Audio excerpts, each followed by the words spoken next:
I've seen a couple of these panels today, and we have to talk about our Marin life a little bit first. So I've got a couple lightning round questions for you. So, which hamlet do you live in? How many kids do you have? How many rescue dogs do you have?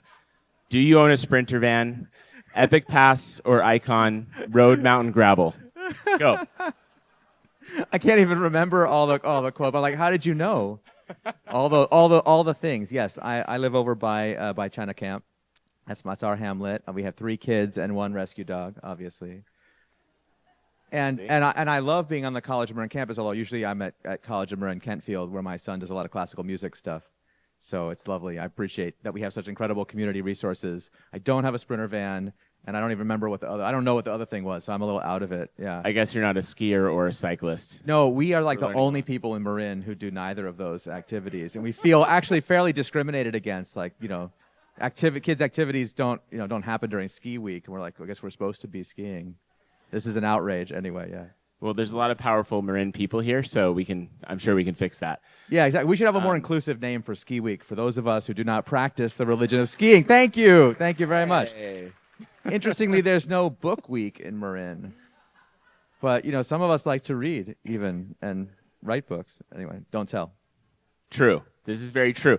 But this is actually a great segue into my next question, which is, why did you move here? Same reason as everybody, I think. We actually came up here. This was our second place during the pandemic. We lived in the city and needed to be anywhere else but in the city with our kids in our relatively small San Francisco confines. And then, our kids fell in love with being in Marin, and their activities were here, and their friends were here, and as it happened to a lot of people, all of a sudden we lived here.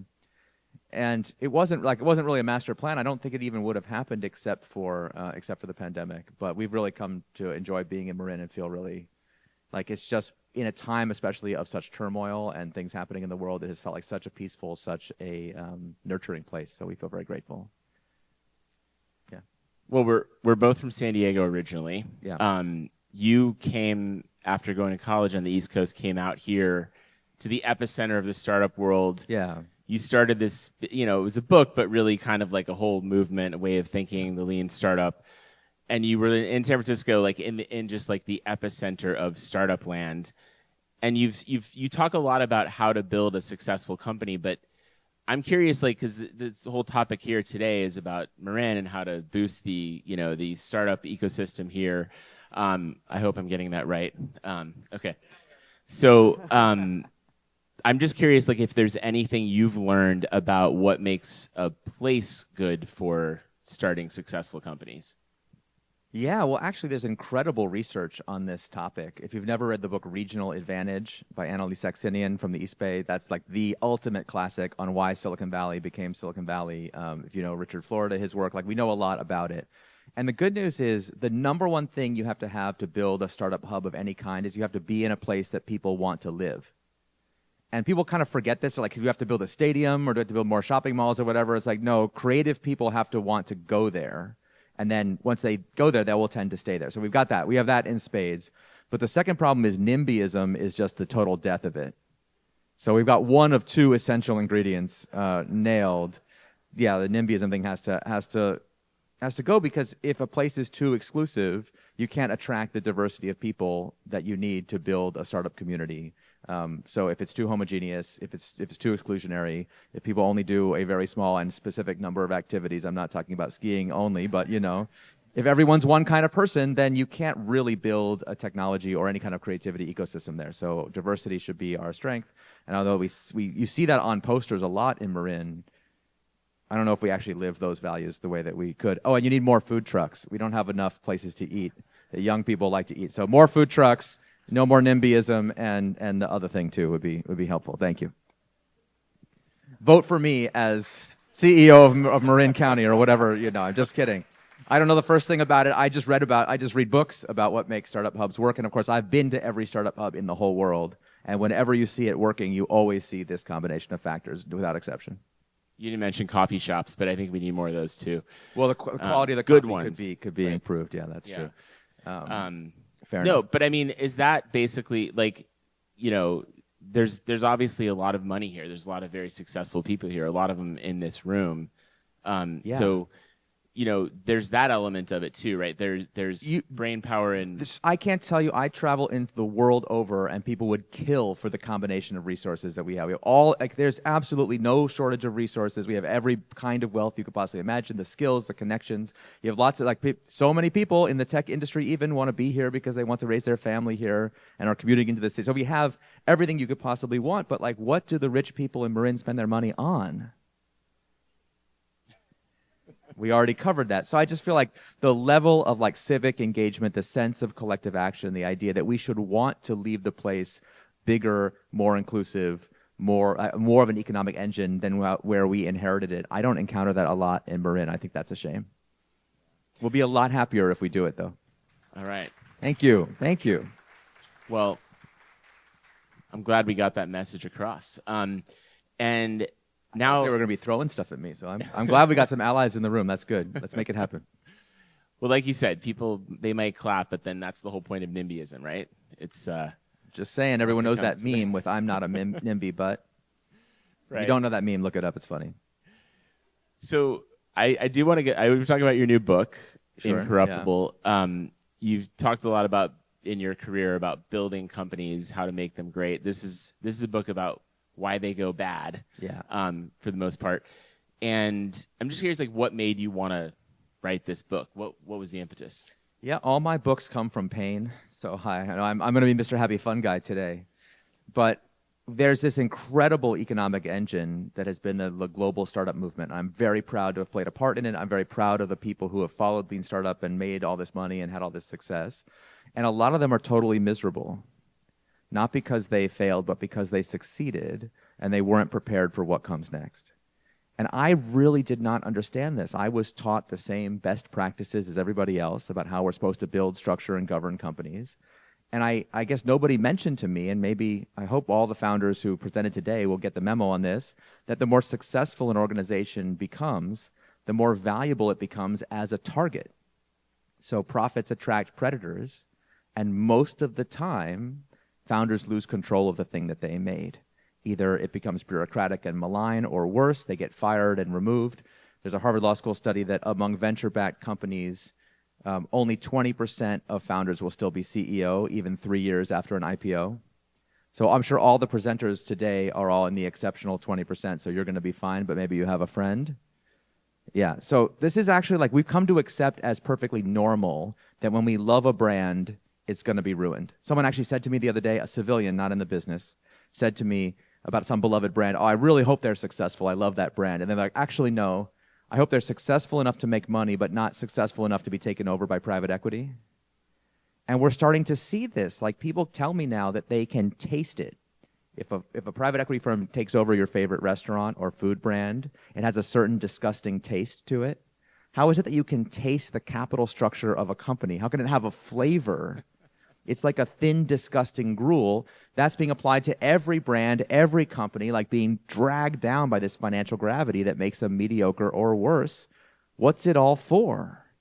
So that's why I wrote the book. I'm sick and tired of this personally. Don't think this should be happening anymore. And it turns out, this is the craziest part. We have tremendous evidence that these so-called best practices that we all promulgate and are told are the best suck. They are literally value destroying, and we have reams of evidence for this. So then I was like, what is the point? Can you name, what's yeah. the top on the list of Well, top on the list, of course, is shareholder primacy. Everyone knows shareholder primacy, the idea that an organization is not a vital, beautiful, living thing dedicated to making quality products. Oh, you put that in your mission statement? That's hilarious. No. You're actually lying to everybody if you say that's your mission, because if I read your legal documents, it says the purpose of this corporation is to maximize shareholder value. Corporations are merely financial instruments. Didn't your lawyer tell you that when you signed the incorporation documents? No, they probably didn't. What's up with that? Why are you learning about this from me? Call your lawyer and explain. And when you do, I've done this exercise with many founders. They call me so betrayed. He said he's doing me a favor. What's going on? So that's one. Another classic one is, we could do so many. I have a whole chart in the book. I'm trying to remember what order they're in the chart. I can't do it. We also quarterly reporting. It's well researched that quarterly reporting costs public companies about 5% of their market cap on average. We have natural experiments for that. So the whole U.S. economy is 5% poorer because we idiotically make companies report 4 times a year when the evidence shows they'd be worth more if they reported 2 times a year.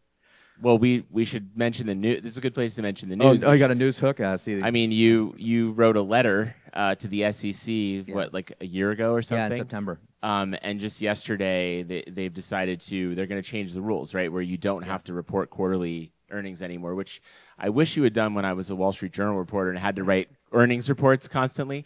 Yeah, because that's a total waste of time, and everybody knows it. So, yeah, no, we're finally, after 50 years of trying, looks like we have a shot at getting rid of quarterly reporting. That'll be handy. Yeah, thank you. I got a few but mighty fans in the audience of that one. But why is that so? I mean, maybe this is just an obvious question, but just like break it, like why does that change things so much? Oh, yeah, it's really interesting because when you see people argue about these best practices, they get focused on the minutia. Like, people are like, well, the cost of preparing the quarterly reports. Like, a lot of big companies, I've worked at a lot of big companies over the years. I remember working with a company where they spent 1% of their global workforce spent 1 month every quarter preparing the quarterly report. So it's just like insanely expensive to produce these reports. But if you do the math, you're like, but that's not 5% of market cap. Why, if it's 5% of market cap, because reporting quarterly causes people to change how they run the company. Most public companies today are meme factories. They are trying to produce not a product for you to buy. They are trying to produce a quarterly report that will make the stock go up. And they will basically do whatever they possibly can do to make that happen. Evidence shows we have less of that kind of manipulation if you do the reporting twice a year. Also, we have evidence that, for example, if the CEO or the CFO of a public company have stock options vesting in a given quarter, R&D spending will be lower that quarter. By coincidence, I'm sure. Think how large the effect of that has to be to show up in an average of all public companies. It's totally nuts. So yeah, we have a lot of good evidence that this system is destroying value on a massive scale.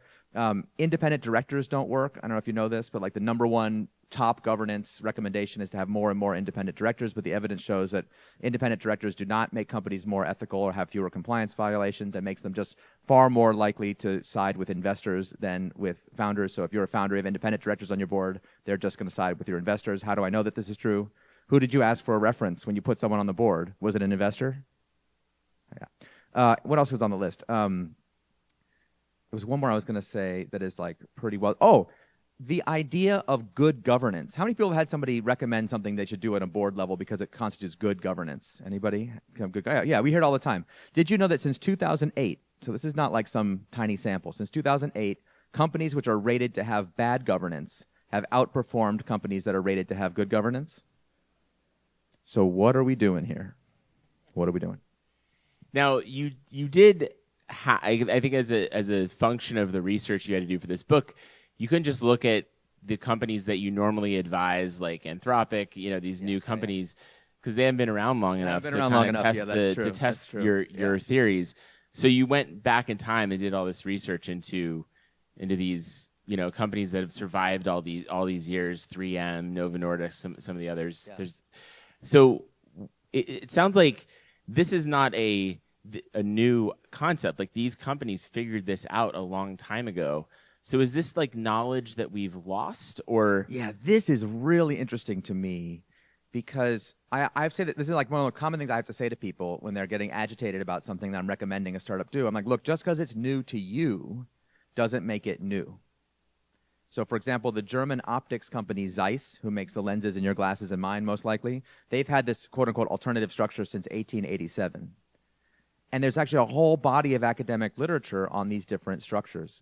Anyway, but before we get to that, you ask any normal person, like, why does this happen? Why are our companies going to crap all over the place? Like, why are companies greedy, and why are they betraying their promises, and why? People have these stories. Well, because they're old, because they're big, because there's a lot of money involved, because they went public. It's inevitable. Anyone ever made this argument that it's inevitable? What can you do? Just do the best you can, try to avoid it, right? But if it's inevitable, why are there exceptions? Something that is inevitable cannot have exceptions. And yet in almost every industry, you have these outlier companies. And we actually know the outlier companies. So the same person who's like, yeah, it's inevitable. Like, I had someone the other day who was like, it's inevitable, this happens. Unless a company is like family run and they have multi-generational stewardship, they're never going to be able to avoid the allure of the quarterly report and the ROI thinking and the blah, blah, blah. And they're naming family run company after family run company. And at the end, they were like, well, and also Costco for some reason. It's like, well, Costco's not family run. No, they're a $400 billion public company. Yeah, but they always keep their promises. I thought you just told me it was inevitable. Yeah, it is, except for Costco. But then and then I'll be talking to somebody else, and they're like, yeah, it's inevitable, it's whatever. They're like, except for Patagonia. Well, that's odd. That's interesting. A lot of Patagonia fans in the audience, I assume, because we're in Marin. And then there's all these companies. You have a Vanguard mutual fund, probably. You've eaten a Hershey chocolate bar. You've shopped at IKEA. You've taken a Novo Nordisk medicine. Not as common here as in Los Angeles, where everyone is like, oh, we love Novo Nordisk. Yeah, Ozempic, capital of the world. So, like, we have these companies. What's that? That's here, too. Oh, no, really? Gosh, I thought you all just naturally looked like this because you go skiing all the time. So anyway, we've literally interacted with these companies like all the time. We know they're different and better, and we've never asked ourselves, what do all these companies have in common? Every company I just named has a governance structure that it violates basically every single one of the best practices that we tell people are the only and best way to build a company. So yeah, I think there has been not a loss of the knowledge, because of course there are academics who study these things, and if you go meet with them, you say, hey, it seems like you've written this paper that shows that this particular way of governing companies like creates a lot more value than what everybody's doing. And they're like, oh yeah, everybody knows that. Like, well, define everybody. Does it bother you that every single company on the planet is not being told to do this? They're like, yeah, that's weird, huh? But anyway, everyone in my field knows it. So part of what I did with the book is just collect all these stories and collect all this evidence and try to put it together into a coherent theory for why we should change how we govern companies. Like I call it the new governance.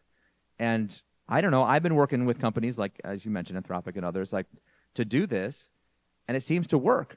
So I'm having a lot more fun. Those companies are much less likely to betray me as their investor. They're much less likely to betray their customers. I think everybody should do it. And yeah, the book is my attempt to kind of put it together into a coherent story as to why. I mean, a lot of the tech companies that I think now you use as the negative example, right? Like Google wanted to, not be evil, right? And whatever happened to that? And have, secondary shares, controlling it shares, and yeah. They tried these things to solve some of these problems, and it didn't work out. It just didn't work. First of all, I don't want to pick on any particular company, and I know people are especially tender about Google. Like other tech companies I can criticize left and right and nobody cares. But if I say something about Google, people are like, oh, but is that really fair? Because we have this feeling of like there was so much potential there. So we have a tendency to do the one weird trick thing where it's like we do exactly one change to the governing documents and then we're like, I'm invincible. This corruption can never come for me. And so, yeah, founder control by itself is not enough. Being a public benefit corp or B corp by itself is not enough. These are interlocking pieces that have to be put together like a sheet of plate mail armor to protect the whole body. So I have a joke in the book. I say these people it's like they've got the +2 shoulder pauldrons of invincibility. And they're like, if someone tries to kill me through my shoulder, I am invincible, but I'm otherwise naked. It's like, well, what if the spear that kills you is aimed like slightly lower? Do we have a plan for that? My lawyers told me not to worry about that. I'm a special boy. That's not going to happen. So a lot of this is just we're getting really bad advice from people who should know better, who are telling us, don't worry about it. Just get the product market fit. Have success. Success will make you powerful. Power will make you free. You'll be able to do what you want then. And then we get betrayed. And the saddest thing to me is when you talk to the people who've been betrayed by this system, they take it personally. They always say, well, I should have done better. I tell the story in the book of a founder who I admire so much who made just untold money for his investors. More money than they could spend in 5 lifetimes, was ousted by them like without the tiniest bit of consideration. And he's doing a new company. And I'm like, man, given what happened to you last time, what is your plan for the new company to make sure from a governance level this doesn't happen again? He was like, literally looked at me like, he's like what? I was like what? And I'm like, I got 100 things for you to do. He's like, yeah, we'll get around to that later. So it's gonna happen again. That was just absolutely heartbreaking. Why is it so bad that these companies eventually fail, the brand gets bought by private equity? I mean, you mentioned the history of Silicon Valley. Yeah. It's all companies that die, or the employees, the trader estate, they leave the company and they go start the competitor that puts the old one out of business, and that's healthy, and that's how disruption happens. Totally healthy, but I haven't named one story like that so far. See, we're talking about what I call unusual failures, where it's the company's success that caused the failure. So I don't mind when companies get outcompeted by a competitor and then You know, the new and we have all these old-fashioned companies that we all vaguely think this must have been what happened to them. Like think about like Sears. Who shops at Sears anymore? They're so old-fashioned. But if you study every one of these stories, the guy who took over Sears extracted $1.4 billion for himself while driving the company into bankruptcy. Eddie Lampert. Eddie Lampert famously did that. If you look at Circuit City, whatever happened to Circuit? They must have not changed with the times. Even Blockbuster, poor benighted Blockbuster, was making so much money from late fees that they kept making the product worse and worse and worse and worse, like a Cory Doctorow enshittification thing. And they finally got a new CEO who was like, I know, I talked to customers, and the one thing people hate about Blockbuster is late fees. We should get rid of them. And an activist investor had him fired for giving up the late fees because that was that they wanted that profit for the company and for themselves. So they restored the late fees, drove the company into bankruptcy. The person who did that made a lot of money. But what about the rest of us? I don't think those actions are value creating. And in fact, my thesis in the book is that we have built an economy in which there are just too many ways to make money without creating any value at all. And we have no way we don't even know what to call it, but our grandparents knew what to call it. They called it corruption. So we should do the same. So I covered white collar crime at the Wall Street Journal, and you sort of, like, one of the first things you learn at covering the Southern District of New York is this thing called the Chicken Shit Club. Jesse Eisinger wrote a book by that title. It's basically, if you're a prosecutor and you've never lost a case, you're in the Chicken Shit Club. Oh, yeah. And, you know, white collar crime prosecutions have gone down. They're a fraction of what they oh, God, we've used to be. legalized so many things that were outright crimes like just a few years ago. The Sherman Act, the Antitrust Act, you know, totally dismantled by the courts. These things, I mean, I don't know. I guess the question for you is, like, did you look at that as a factor in all of these changes? Yeah, no, it clearly is. And I decided to write this book without getting into policy discussions at all. I tried to avoid all trendy modern corporate jargon also, so I tried to write the whole book without using the word stakeholder. This was not easy. I tried not to use the word culture, and I tried not to make any policy recommendations at all. Not because I don't think there are policy changes that are urgently needed. I think it's actually very obvious what they should be if you understand the book, but because I didn't want to get caught up in yet more polarization bullshit. What I wanted to do was get us away from the question of what should companies be allowed to do, which is an important question, but we write a lot about that, but rather a question about what we as leaders ought to want to do.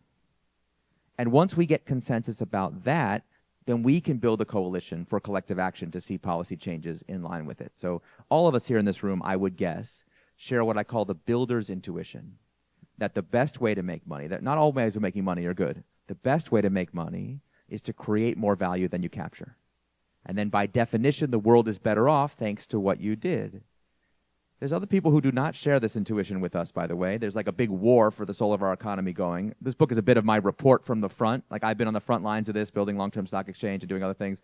Like, we are not winning this war, so you know. We are losing. We are actually getting our butts kicked. But the good news is we know what we would have to do to win, because we have the data, we have the evidence on our side that this way of thinking leads to more profitable companies. That's before we get to any of the moral, ethical, or environmental issues at stake. Just on the basis of how to create a more profitable company, we know how to do it. And this kind of like self-destructive shareholder primacy, finance-driven thinking is actually hollowing out companies. It's destroying the value that companies are designed to create. So I think we can win if we get in the fight. But the first step will be to stop being so damn naive and ignorant of the fact that these are choices we have to make, starting from the day we incorporate the company and every day after. I think there's going to be interesting sort of learnings that come out of this AI revolution. All these AI companies are really into these topics, partly, I mean, maybe less for the reasons you're talking about and more because they're worried about the technology and where it's going to go. So, you know, Anthropic is, you know, a long-term benefit trust. Did you help them come up with that idea? Yeah, I did. What's the idea behind it? Yeah, and listen, for the record, I am not taking credit for Anthropic's success. Okay? Like, I feel like if you talk about any company now as a business like author, people are like, you founded Anthropic? Like, no, I played a very bit part in the story. Dario and team came to see me right after they had left OpenAI. Is that 3 OpenAI crises ago or 4? It's hard for me to keep track, but they have had a lot, and they've spun out a lot of interesting things. Like just like Google has like basically fired all the people that invented all these technologies. Then they went into this thing. The ones that went up in OpenAI then have metastasized into all these incredible companies, one of which is Anthropic. And they really took this issue seriously because they could foresee that if the technology worked, nobody knew if it could work, but if it worked, it would be worth trillions. And it would be the kind of technology that both big companies and nation states would have a desire to control. Read the newspaper. That seemed to be pretty accurate. And so like they were just like very clear to them that like standard shareholder primacy governance was not going to get it done. But they were being told by a lot of people that's all you can do. And so like they had to be pretty desperate to come to me. Like I can only imagine how many fancier people they must have consulted before they talked to me about it. And I gave them the spooky ghost stories, just like I've been giving you earlier today. Like this is what happens to companies. Here are all the vectors, all the armor you need. And I give them a lot of credit for A, they took it seriously. So many founders use their mission statement, their values, as a BS candy coating to cover up and greenwash the like repugnant stuff they were really excited to do under the hood. We all know who we're talking about. But they didn't. They were really sincere about it. And they didn't want to do founder control. They actually had the self-awareness to understand that this is not a technology that should be controlled by one god emperor either. That's just going to be a path to more corruption. So, you know, I pitched them the same thing I pitched lots and lots of companies, the same kind of structure that governs Novo Nordisk or Patagonia, a two-entity structure. Just like we have governments that have checks and balances, you might have heard of it. Corporations also can have a multi-branch corporate governance with its own checks and balances. The evidence shows, by the way, that such structures are dramatically more stable. Companies that have this two-entity structure, I can't remember the numbers, are 4, 5, 6, I think it might even be 6 times more likely to live to year 50 than companies with a conventional structure. Conventional unicameral structure is highly unstable, not suitable for any important technology. And so like these companies that are going around, like when they're raising money, being like, rah, rah, rah, we are going to change the world, rewire everything, you know, we are a colossus, nothing will be left in our wake. And you're like, oh, since you're going to take over the world, do you have any moral responsibility for your actions? They're like, oh, me? No, I just make a little database plus. Grow up, grow up. So Anthropic did it right from my point of view. They built this thing called the Long-Term Benefit Trust, which is a second group of trustees who have the ability to appoint directors to the for-profit board. That's really the key innovation. And whereas, you know, other companies have taken other approaches to what I call mission guardianship, this is the one that is proven in the data to be the most effective. But I do think it's interesting that all the leading AI companies have some form of mission guardian mechanism. And I noticed this when I did this very strange event. This is last year or 2 years ago. Now I'm losing track of time because of the book. We did this event literally at the Vatican in an AI governance conference. Look at me. I was at the Vatican. It was very strange. And it was like classic Italian-style panel discussion with me and 8 people. And I looked down the row of companies, and for some reason it was me and then a representative from every major AI company. It was literally Anthropic, OpenAI, Cohere, Palantir, Google, Meta. I think we were all on one panel together. And I would look down the row. I'm like, not one of these companies has standard governance. Because people who work on these really powerful technologies understand that we can't have the social media thing again.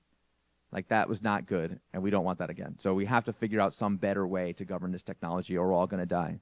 Told you I would be Mr. Happy Fun Guy.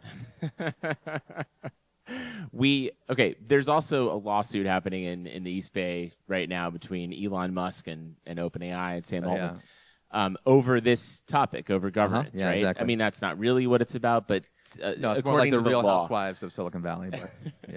But it's this question of, you know, OpenAI tried, as you said, they tried to do this. They started as a nonprofit and then realized, oh crap, like we need a for-profit entity. Yeah. So, I mean, that was a little earlier than Anthropic was founded, obviously, which was kind of a no, it was a disagreement about what the right way to go forward with this process. But like, does that lawsuit sort of tell you, is there a lesson in there about governance, do you think? There is, but I'm so reluctant to draw broad scale conclusions from the OpenAI situation because it's just so weird. We're dealing with like these incredibly big personality people like Sam and Elon, and the stakes are huge, and there's like the circumstances that led to its creation are super weird, and we have a lot of episodes in OpenAI where the thing that was obviously agreed to was not really the thing that was agreed to. Like, that's a recurring pattern, right? The governing documents that said Sam can be fired, like actually meant that Sam could not be fired. Sam could fire the board. Sam used to go around giving congressional and listen. Sam's, wait, actually, yeah, Sam's a friend of mine, and he's been nothing but lovely to me. So this is not like me talking shit about him. Just can I rephrase the question? Yeah, please. I'm looking at the clock. And sorry. And I'm actually, I think it's actually the question because OpenAI wants to structure themselves in a way it's similar to Anthropic, right? That's where they. Yeah, that's definitely where they're. Shouldn't the judge just say? I mean, isn't that basically the remedy here? Like, just do that. That'd be a great remedy. The cardinal sin, from my point of view, in OpenAI's governance structure is they only ever had one board. And the key to the two-tier system is to have a separate board of trustees who is independent of the for-profit board. And that way you can have, like, if you look at the board at the time that they had the last crisis, there isn't the right mix of skills on that board to handle a world historical type company. You need a board with business operators on it, but they'd already gotten Reid Hoffman off the board. If Reid Hoffman had been on the board, probably none of this would have happened. But they're trying to get to they want to have a more safety-conscious, more nonprofit academic board, which makes a lot of sense, except that you have to run an $800 billion company, which requires certain other skills. So a separation of powers allows both boards to do what they're really good at, and they've never had that at OpenAI. And I agree there should be more. I agree there should be more reads on boards. Oh yeah, obviously. But yeah. That was a joke. Okay, I thought it was so. It's a tough. So crowd. anyway, this Anthropic structure has now been, I think, really stress tested in a lot of ways. Incredible, right? It's like they never could have imagined the scale that we're talking about today, right? The amount of investment, and also just the conflicts. I mean, I broke the story last year on their fight with the Pentagon and the White House. And Eric was not one of my sources on that, just for the record. Thank you for that. I'm already in enough trouble with enough people as it is. But that was good reporting. Seriously, it was super interesting to learn about. But then I could probably make an argument either way. Like on the one hand, their structure maybe helped them stand up to the Pentagon, and that was maybe good for their customer base. We'll see. I don't know if they're really a consumer company though. So in the enterprise, I don't know if it really helps them. On the other hand, I mean, I could argue that it hurt them. You could make an argument that the decisions they 100%. made were sort of unnecessarily self-inflicted, self-inflicted wounds. Where do you stand on that? Okay, for the record, Anthropic is not the main character of this story. My opinion, this is a story of unprecedented government overreach beyond all. We've never seen anything remotely like that in American history. To have the government bring its full wrath and fury upon what is still a relatively small American startup over a ridiculous pretense. I think it's absurd. And it put them in a 100% no-win situation. So if you want to criticize what they did and say they should have done something else, sure, it's like Kobayashi Maru test. There's nothing you can do that's good. So from my point of view, the best you can do is stand up for your values and do what you think is right, surely. And I think we are now in such a polarized time that people can no longer talk about, if I say that a company did the right thing, you should see what my mentions look like. They're like, are you saying that Anthropic is God's gift to humanity and they did everything absolutely right for all time and their heirs? And it's like, no, man, I just said, in this particular situation, they did do the right thing. What does that mean? It means, first of all, that they acted consistent with their own values. We're used to corporations lying as easy as breathing. And these people have no principles whatsoever, that it shocks us when we see someone take a principled action. To lose money on purpose for a principle, it's like, who's done that recently? Anthropic's done it. Costco did it the other day. Like, why is it always Costco? You know why now. Patagonia definitely has done it, but you're like, is there 20 more companies you easily name that have done it recently? Have any of our big tech overlords done it recently? No. It's sad. Second, so they act in defense of their own values. The values they have are, in fact, in some way aligned with human flourishing. The magic alignment you get for doing the right thing doesn't kick in if you're a total sociopath. Sorry. And the third thing is that they have the strength to stand up to outside pressure. They have what I call structural integrity. Costco has all three. Anthropic has all three. And whenever they do this, you'll see they get these incredible commercial results, so much so that people accuse them of cynically doing it on purpose. And like, yeah, I'm sure they defied the Pentagon in order, foreseeing somehow that Claude would go to #1 on the App Store. And it's like, that's absurd. It's like, there's no way they could possibly have known that. They did the right thing for its own sake, and that's what we should be rewarding in companies. That's what we should want every company to do. Thank you. Thank you. That's what I'm talking about.